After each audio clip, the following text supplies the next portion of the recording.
त्याच्यापेक्षा फार काही वेगळ्या अशातला भाग नाही, पण थोड्याफार ज्या काही वेगळ्या गोष्टी आम्हाला जाणवल्या किंवा भासल्या की त्या त्याच्यात यायला पाहिजेत.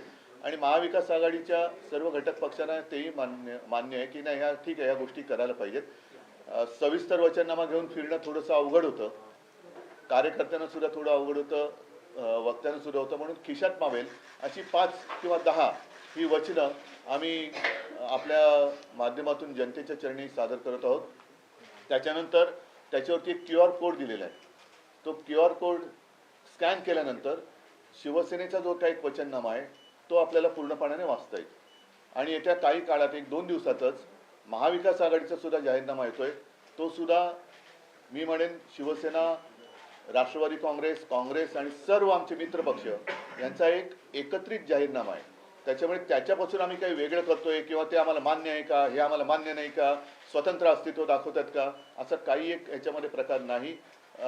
काही गोष्टी ज्या, जसं काल मी एक मांडला विषय की मुंबईतले आणि आपल्या महाराष्ट्राचे कोळीवाडे आणि गावठाणं म्हणजे सर्व, म्हणजे अगदी त्याच्यामध्ये कोळी बांधव आले, काही गावठाणं आली, ख्रिस्ती समाजाला सगळे आले. यांच्याकडे आता या सरकारची वक्र नजर गेलेली आहे. या कोळीवाड्यांचा क्लस्टर विकास किंवा क्लस्टर डेव्हलपमेंट करण्याचा त्यांनी घाट घातलेला आहे.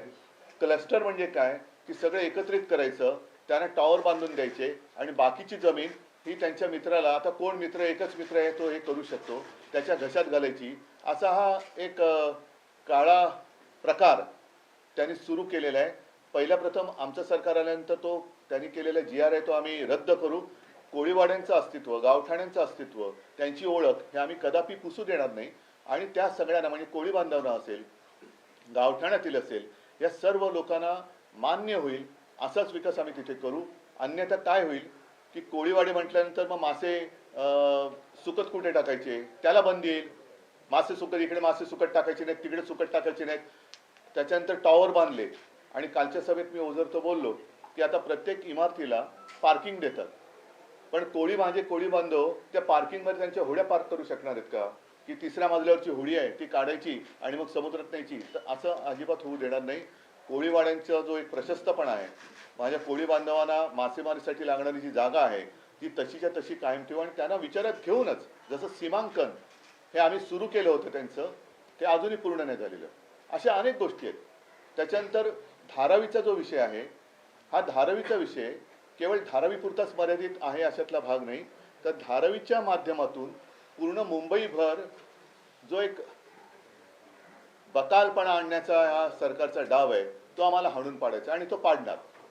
कारण धारावीमध्ये 4-4.5 लाख जर वस्ती असेल तर त्यातली अर्धी अधिक ही अपात्र ठरवून मुंबईत इतरत्र फेकून द्यायची.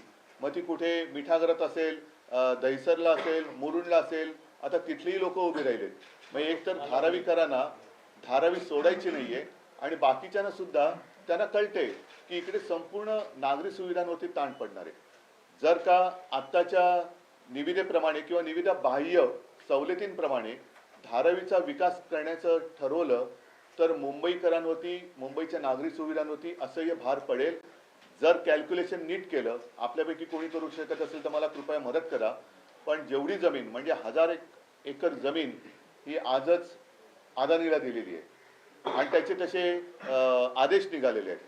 म्हणून मी काल जो एक उल्लेख केला की संविधान बचाव हे लोकसभा हरल्यानंतर त्यांनी महाराष्ट्रामध्ये जाहीर केलं की हे फेक नॅरेटिव्ह होतं. मग हे सरकारचे आदेश हे फेक नॅरेटिव्ह आहेत का?